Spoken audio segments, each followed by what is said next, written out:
नमस्कार साथियों, पुनः आपका स्वागत है एग्री ज्ञान एस के यूट्यूब चैनल पर। एक नए विषय के साथ थोड़ा अंतराल के बाद आ रहे हैं। विषय है इंटीग्रेटेड पेस्ट मैनेजमेंट, समेकित कीट एवं व्याधि प्रबंधन। इस पूरे विषय को दो हिस्से में हम लोगों ने कोशिश किया है आपके साथ आने के लिए। पहला पार्ट हम लोगों ने किया present scenario of pesticide use and there adverse impacts. चलिए, विषय से जाने से पहले दो चीज और जानिए। कई एग्जाम में पूछा जाता है, खासतौर पर वो स्टूडेंट जिन तैयारी कर रहे हैं। वर्ल्ड पेस्ट डे कब मनाया जाता है? तो 6 जून को वर्ल्ड पेस्ट डे मनाया जाता है। और आईपीएम इंटीग्रेटेड पेस्ट मैनेजमेंट के इंप्लीमेंटेशन में पायनियर वर्क करने के लिए यूएसए के दो साइंटिस्ट स्मिथ एंड एटकिसन को 1997 में वर्ल्ड फूड प्राइज मिला था। ये भी इंपॉर्टेंट बिंदु जो इसे याद रखना चाहिए। कुछ हिस्टोरिकल बैकग्राउंड क्या है आईपीएम की। माइकल बेकर और बेकन ने 1952 में जो एक टर्म दिया था इंटीग्रेटेड कंट्रोल, बाद में 1967 में स्मिथ एंड बॉस ने, R F Smith and R van den Bosch ने 1967 में आईपीएम शब्द को इंट्रोड्यूस किया था। यानी दो शब्द आ गए थे, इंटीग्रेटेड कंट्रोल और इंटीग्रेटेड पेस्ट मैनेजमेंट। 1967 के फूड एंड एग्रीकल्चर ऑर्गेनाइजेशन, जिसका हेडक्वार्टर रोम इटली में है, उनके एक्सपर्ट पैनल ने एक्सेप्ट किया कि इंटीग्रेटेड पेस्ट कंट्रोल सिनोनिमस है इंटीग्रेटेड पेस्ट मैनेजमेंट की। तो दोनों शब्द को एक ही माना गया। लकमैन एंड मेटकाइफ 1994 में आईपीएम को एक डिफाइन करने का प्रयास किया, और जो डिफिनेशन थी वो इंटरनेशनली रिकॉग्नाइज हुई। बहुत सारे एग्जामिनेशन में इनके डिफिनेशन के वो किसी न किसी रूप में पूछा जाता है कि लकमैन और मेटकाइफ के डिफिनेशन में है intelligent selection and use of pest control tactics. जितने भी पेस्ट कंट्रोल के टैक्टिक्स है, टेक्नोलॉजी है, उसका intelligent selection and that will ensure the favourable economical, ecological and sociological consequence है, जो इन तीनों एस्पेक्ट पर फेवरेबल हो। चलिए अब मेन बिंदु पर आते हैं, scenario of paste and pesticide use in India and world. पूरे एग्रीकल्चर को देखें तो एग्रीकल्चर के प्रोडक्शन का मेजर जो कंस्टेंट है, शत्रु है, उसको दो हिस्से में बांट सकते हैं। एक हो गया बायोटिक, दूसरा हो गया एबायोटिक। एबायोटिक इन्वायरमेंटल रिलेटेड है, बाढ़ आना, सूखा पड़ना, फ्रॉस्ट पड़ना, ये सारे एबायोटिक कंस्टेंट है। बायोटिक कंस्टेंट क्या है? जो पेस्ट है, पेस्ट में भी bacterial, fungal, viral, even insects और भी बर्ड्स, एनिमल्स, ये सारे बायोटिक स्टेज में आते हैं। बायोटिक स्टेज से इंडिया में एक एस्टिमेशन के हिसाब से लगभग 10 to 30% डैमेज एवरी ईयर होता है। आज जिसका अगर वैल्यूएशन किया जाए तो वैल्यूएशन का आकलन है कि रुपीज 2.260,000 मिलियन प्रति वर्ष loss due to pest India में प्रत्येक साल होता है। इंडिया में पेस्टिसाइड यूज की अगर हिस्टोरिकल बैकग्राउंड को देखें तो 1948 में फर्स्ट टाइम इंडिया में डीडीटी का इंट्रोड्यूस हुआ था, कहा गया मलेरिया के कंट्रोल के लिए। और बेंजीन हेक्साक्लोराइड बीएससी का इंपोर्ट हुआ था लोकस्ट के कंट्रोल के लिए। ये 1948 की बात है। आज के सिनेरियो में देखें कि इंडिया वर्ल्ड की 4थे नंबर की लार्जेस्ट प्रोड्यूसिंग कंट्री है पेस्टिसाइड की, और 5th नंबर की वर्ल्ड की लार्जेस्ट एक्सपोर्टिंग कंट्री है पेस्टिसाइड की। तो हम इस मामले में काफी आगे गए। अगर मेजर यूज देखें इंडिया में कि इंडिया में मेजर पेस्टिसाइड का यूज आया कब, वो 1948 का इंपोर्ट एक इंसिडेंट था, एक ऑब्जेक्टिव विशेष से लाया गया था। लेकिन इसका मेजर यूज चालू हुआ मिड ऑफ 60s। वह दौर था जब अभी हमारे बीच नहीं रहे हमारे स्वामीनाथन, एम एस स्वामीनाथन साहब, उनको श्रद्धांजलि देते हुए, जो ग्रीन रेवोल्यूशन था, हरित क्रांति के जनक थे, आर्किटेक्ट थे। उस समय हमारे देश में उसके पहले अनाज की, फूड ग्रेन की प्रोडक्शन बहुत क्राइसिस में थी, और ग्रीन रेवोल्यूशन ने जो क्रांतिकारी परिवर्तन लाया, उसी के दौर में हाई क्वालिटी बीज के साथ पेस्टिसाइड एंड फर्टिलाइजर का यूज बढ़ा। दुर्भाग्यवश वो एक अंधाधुंध स्वरूप पकड़ लिया। उद्देश्य इंट्रोडक्शन के समय यह नहीं था, जो बाद में हो गया। करेंटली वर्तमान में करीब 59,000 मेट्रिक टन पेस्टिसाइड प्रत्येक वर्ष इंडिया में यूज होता है। अगर पूरे पेस्टिसाइड को समझने का प्रयास करें कि पेस्टिसाइड में किसका क्या कितना हिस्सा है, आधे से ज्यादा 60% हिस्सा है इंसेक्टिसाइड का। इंडिया में मतलब 59,000 मेट्रिक टन का आधे से ज्यादा पेस्टिसाइड इंसेक्टिसाइड है। और इंसेक्टिसाइड के बाद हर्बिसाइड है, यानी वीड्स को कंट्रोल करने के लिए, फिर फंजीसाइड एंड बैक्टीसाइड है, यानी सबसे कम मात्रा में। ग्लोबली देखा जाए पेस्टिसाइड का जो यूज है, क्रॉप की दृष्टि से देखें तो ग्लोबली फ्रूट्स एंड वेजिटेबल में सबसे ज्यादा पेस्टिसाइड 25%, 1/4 विश्व का पेस्टिसाइड हमारे सब्जियों और फलों में यूज होता है।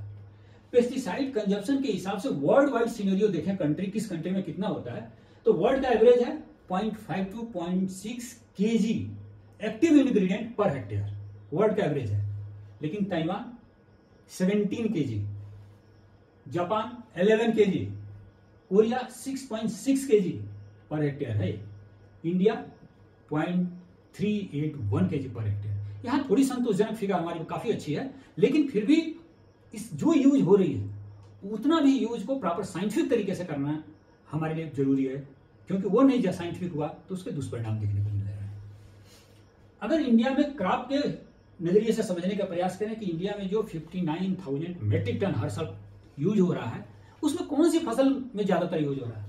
कॉटन 37%, एक चौथाई से भी ज्यादा, एक तिहाई से भी ज्यादा, एक चौथाई का एक तिहाई से भी ज्यादा, पैडी 20%, 1/5, वेजिटेबल 13%। मैक्सिमम पेस्टिसाइड के यूजिंग मेजर 3 क्रॉप में है। और कई बार आपने देखा होगा कॉटन बेल्ट में किसान सुसाइड के केसेज हैं, कहीं ना कहीं लिंक करते हैं कि जितनी ज्यादा पेस्टिसाइड के यूज है, कास्ट ऑफ कल्टिवेशन उतनी ज्यादा है, किसान उतने लोन उठाता है और क्रॉप फेल होने पर उसकी स्थिति दयनीय होती है, और कई ऐसे दुष्परिणाम देखने को मिले हैं। मेजर पेस्टिसाइड जो कंज्यूमिंग स्टेट है, ये तो क्रॉप के नजरिए से समझा आपने, स्टेट के पॉइंट ऑफ व्यू से देखिए कौन सा स्टेट कितना कंज्यूम करता है, सबसे ज्यादा महाराष्ट्र। अब इसको आप लिंक कर सकते हैं क्रॉप से, Maharashtra leading fruit growing state है, लीडिंग कॉटन ग्रोइंग स्टेट है। दूसरा है Uttar Pradesh, leading vegetable producing state है, फ्रूट्स में भी इसका बहुत सिग्निफिकेंट कंट्रीब्यूशन है, मैंगो सबसे हाईएस्ट मैंगो प्रोडक्शन करता है, गोवा का प्रोडक्शन बहुत ज्यादा है। थर्ड तेलंगाना, कॉटन बहुत ज्यादा पैदा होता है। तो आप देखिए जो मेजर क्रॉप है वही मेजर कंट्री स्टेट है। जम्मू कश्मीर को देखकर इस फिगर में हमें आश्चर्य हुआ था, आपको भी शायद आश्चर्य हो कि जम्मू कश्मीर चौथे नंबर का कंज्यूमिंग स्टेट है। बिल्कुल जी, एप्पल में बहुत ज्यादा, फ्रूट्स में बहुत ज्यादा यूज होते हैं, तो इस तरह से जम्मू कश्मीर भी टॉप 4 कंज्यूमिंग स्टेट में आता है। अब आता है कि जो एडवर्स इंपैक्ट है, देखिए एक चीज बहुत क्लियर हुई, पेस्टिसाइड के एडवर्स इंपैक्ट तभी है जब इनडिसिप्लिनेट यूज हो, अंधाधुंध यूज हो, बिना टाइम बिना मात्रा ध्यान दिए, जो भी मात्रा समझ में आया उतनी मिला दी, जब भी टाइम हुआ छिड़क दिए। जब अंधाधुंध इन कहते हैं ना, अति तो सर्वत्र वर्जते, अति की तो हर जगह अपने दुष्परिणाम है, तो इसके भी दुष्परिणाम जरूर होंगे। अब अगर इस दुष्परिणाम या एडवर्स इंपैक्ट को देखें तो 3 रूप में इसको समझने का प्रयास करेंगे। पहला है ह्यूमन हेल्थ पर। देखिए हमारा उद्देश्य इसकी स्थिति को बताकर आपको डराना नहीं है, लेकिन आपको बीइंग ए आप किसान, being a consumer, being a scientist, being a extension worker, आपको समझ विकसित करना होगा कि अगर ये एडवर्स इंपैक्ट है तो हमारी आगे को क्या पद्धति होनी चाहिए, क्या तरीके होने चाहिए। WHO world health organization, world UNO का एक हेल्थ का लेकर वर्ल्ड वाइड ऑर्गेनाइजेशन है, जिसका हेड ऑफिस कहाँ है? जेनेवा, स्विट्जरलैंड में है। तो WHO का जो कहना है कि अभी विश्व में कोई ऐसी पेस्टिसाइड यूज में फूड ग्रेन में नहीं यूज हो रही है जो जीनोटॉक्सिक नेचर का हो, जिसके इंपैक्ट से जीन चेंज हो जाए, डीएनए चेंज हो जाए, जो म्यूटेशन डीएनए को कर दे, जो सीधे कैंसर कर दे। ये WHO का कहना है कि ऐसी कोई पेस्टिसाइड अभी यूज में फूड कमोडिटी में नहीं है। लेकिन इसका अर्थ नहीं है कि इसका नुकसान नहीं है, लेकिन अगर लार्ज क्वांटिटी का एक्सपोजर किसी व्यक्ति को हो जाए तो पॉइजनिंग हो जाती है। और पॉइजनिंग केसेज आपने हर साल सुना है, सुसाइड लोग करते हैं, बहुत सारे कई बार अनजाने में पॉइजनिंग होती है। लार्ज क्वांटिटी ही इसका डैमेजिंग नहीं है। अगर स्मॉल लो डोज का एक्सपोजर लंबे समय तक, कोई व्यक्ति लो डोज में लगातार काम कर रहा है, लंबे समय तक काम कर रहा है, तो उसके एडवर्स हेल्थ इंपैक्ट हैं। उसकी इम्यून क्षमता कम हो सकती है, उसकी हार्मोनल डिसरप्शन हो सकता है, उसकी जो इंटेलिजेंस है, दिमागी कार्य है, वो प्रभावित हो सकता है, यहां तक कि उसकी रिप्रोडक्टिव एबनॉर्मलिटी भी हो सकती है, उसकी प्रजनन क्षमता पर भी प्रभाव पड़ सकता है। और अंत में सही बहुत सारे रिपोर्ट एक आते हैं कि लॉन्ग टर्म पेस्टिसाइड का यूज कैंसर के कारण का भी बड़ा कारण हो सकता है। शायद इसी कारण मैं शायद वर्ड इसलिए यूज कर रहा हूं कि बहुत सारी इसमें कंट्रोवर्सी है। एक भटिंडा टू बीकानेर ट्रेन चलती है पंजाब से, उसको लोगों ने कैंसर ट्रेन का नाम दिया। अब बहुत सारे ऐसे लोगों का विचार है कि चूंकि पंजाब में ग्रीन रेवोल्यूशन के बाद अंधाधुंध पेस्टिसाइड का यूज हुआ और उसके कारण कैंसर केसेज बढ़े, और उस ट्रेन का नाम कैंसर ट्रेन लोगों ने रखा, क्योंकि बीकानेर में कोई एक हॉस्पिटल है जहां जो कैंसर का इलाज करता है। दोस्तों, इसका कारण जो भी हो, तथ्य जरूर ध्यान देने योग्य हो। अब हम आते हैं कि इसका लो डोज तो है। अगर इंडिया में देखें, इसकी पेस्टिसाइड पॉइजनिंग का जो फर्स्ट रिपोर्ट आया 1958 में केरला में, मतलब ऐसी दर्दनाक हादसा हुआ, लगभग 100 लोग की डेथ हो गई। और डेथ का कारण क्या था कि जो गेहूं का आटा था वो कंटामिनेट हो गया एक इंसेक्टिसाइड से, पैराथियन नामक इंसेक्टिसाइड से, और 100 लोग मारे गए थे। हिस्टोरिकल कहा जाता है इंडिया में पेस्टिसाइड पॉइजनिंग की फर्स्ट केस है। एक कई बार हम ये सोचते हैं कि सीधे कंटामिनेशन ही कारण है, कई बार कोई भी नहीं समझ में आता है कि फूड चेन इनडायरेक्टली कितने प्रभावित करता है। इसका एक एग्जांपल, टिपिकल एग्जांपल है जापान का मीना माता डिजीज। एक तरह की अबनॉर्मलिटी है, बहुत मतलब उसको फोटोग्राफ देखोगे तो आपको खुद देखकर आपको समझ में आ जाएगा कि कितनी बिग इश्यू है। मीना माता डिजीज जापान में मिथाइल मरकरी के कारण होती है, MeHG के कारण। अब ये सोचोगे कि आदमी मिथाइल मरकरी का यूज कंज्यूम क्यों करा, वो कहीं कंज्यूम नहीं किया। सिस्टम में जो हमारा फूड चेन है, हुआ क्या कि सी साइड पर ऐसी इंडस्ट्रीज थी जिसके वेस्टेज में, जिसके रेजिडुअल वाटर में मरकरी बह रही थी, और वो मरकरी धीरे धीरे क्या हुआ, उसे समुद्र का पानी कंटेमिनेट हुआ। समुद्र का पानी कंटेमिनेट हुआ तो उसमें जाने वाले जीव जंतु कंटेमिनेट हुए। अब वो जब कंटेमिनेट हुए तो उसकी मछली, उसके सी फूड हमने वहां के लोगों ने खाया। और जब एक लंबे अंतराल पर देखा गया, जब मरकरी का लेवल, मिथाइल मरकरी का लेवल ब्लड में एक सर्टेन लेवल क्रॉस किया तो एक डिजीज का स्वरूप लिया। तो फूड साइकिल कंटामिनेट होती है तो उसके एडवर्स इफेक्ट कई बार बाद में दिखते हैं। किसी भी फूड कमोडिटी, जब देखिए एक क्लियर है कि पेस्ट को कंट्रोल करने के लिए पेस्टिसाइड का यूज हर साइंटिफिक कम्युनिटी करती है।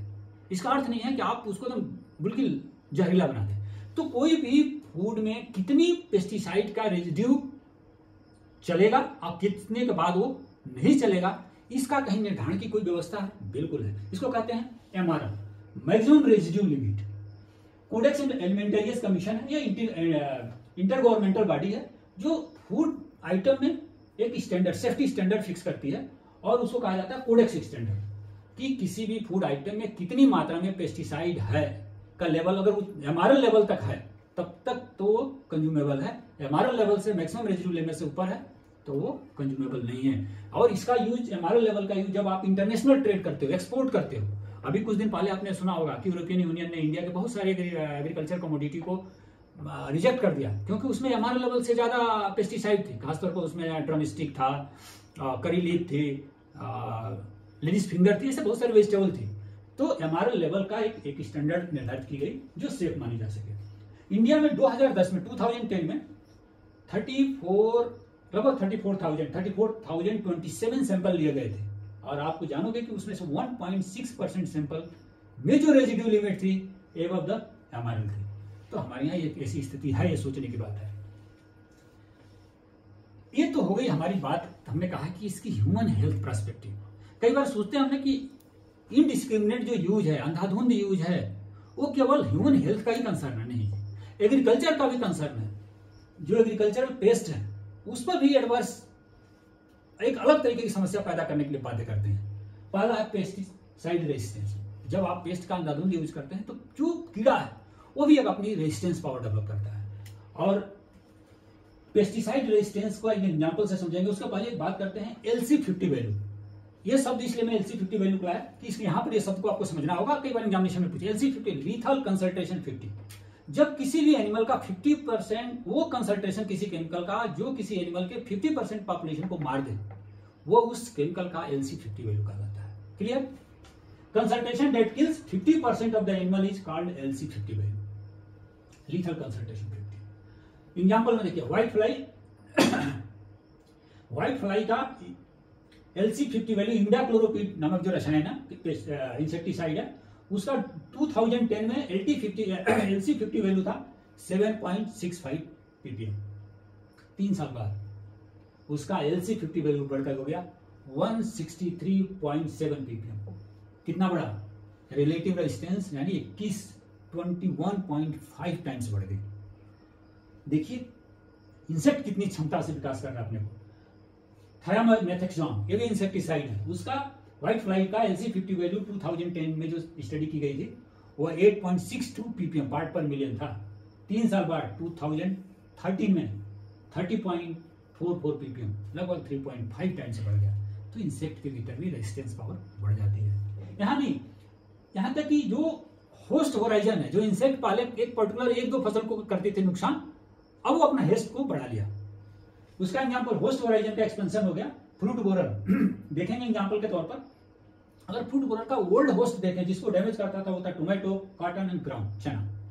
न्यू अभी कुछ मेहमान उसने बढ़ाया अपना, पी, चिली, ब्रिंजल और ओकरा, इन पर भी वो अपने होस्ट के रूप में इन पर भी नुकसान करने लगा है। इतना ही नहीं, इन सारे किसान जब खेती करता है तो लाभ के लिए करता है, लेकिन जब ज्यादा केमिकल यूज करेगा तो उसकी प्रोडक्शन की कॉस्ट बढ़ेगी, और प्रोडक्शन की लागत बढ़ेगी तो किसान का फायदा घटेगा, फिर कॉस्ट भी बढ़ाता है। जिस इन्वायरमेंट में रहते हैं, इन्वायरमेंट और इकोलॉजी, उसको क्या इनडिस्क्रिमिनेट यूज ऑफ पेस्टिसाइड से प्रभाव पड़ रहा है। एक आइडियल देखें, आइडियल कंडीशन में हम पेस्टिसाइड यूज करते हैं पर्टिकुलर पेस्ट को कंट्रोल करने के लिए, लेकिन ये आइडियल होता क्या है, अनजाने में सही right selection of pesticide use नहीं हो रहा, राइट स्टेज जो नहीं है। कई बार तो आश्चर्य तब होता है जब फ्लावरिंग फेज में बीज जो आपके बहुत फ्रेंडली इंसेक्ट है, जो आपकी पॉलिनेशन का काम करता है, उस समय किसान इंसेक्टिसाइड का स्प्रे कर देता है और होल हनी बी डिस्ट्रॉय हो जाती है। अल्टीमेट वो इंसेक्ट तो जिसका कंट्रोल किया वो कंट्रोल हुआ या नहीं हुआ, पॉलिनेशन के प्रॉब्लम के कारण आपकी प्रोडक्शन डाउन हो जाती है। तो इकोलॉजिकली बहुत डिस्टर्बेंस है। जब आप ब्रॉड स्पेक्ट्रम अनटाइमली यूज करते हो तो पूरा का पूरा non targeted beneficial insect, even parasite, predators जो उस इंसेक्ट के दुश्मन इंसेक्ट थे उसको भी आपने मार दिया, अपने फ्रेंडली इंसेक्ट को मार दिया, वो इंसेक्टिसाइड सॉइल में गिरा तो आपने सॉइल की इकोलॉजी भी डिस्टर्ब कर दी, सॉइल की इकोसिस्टम भी प्रभावित किया। सॉइल के अंदर आपके फ्रेंडली अर्थवर्म था वो मारा गया।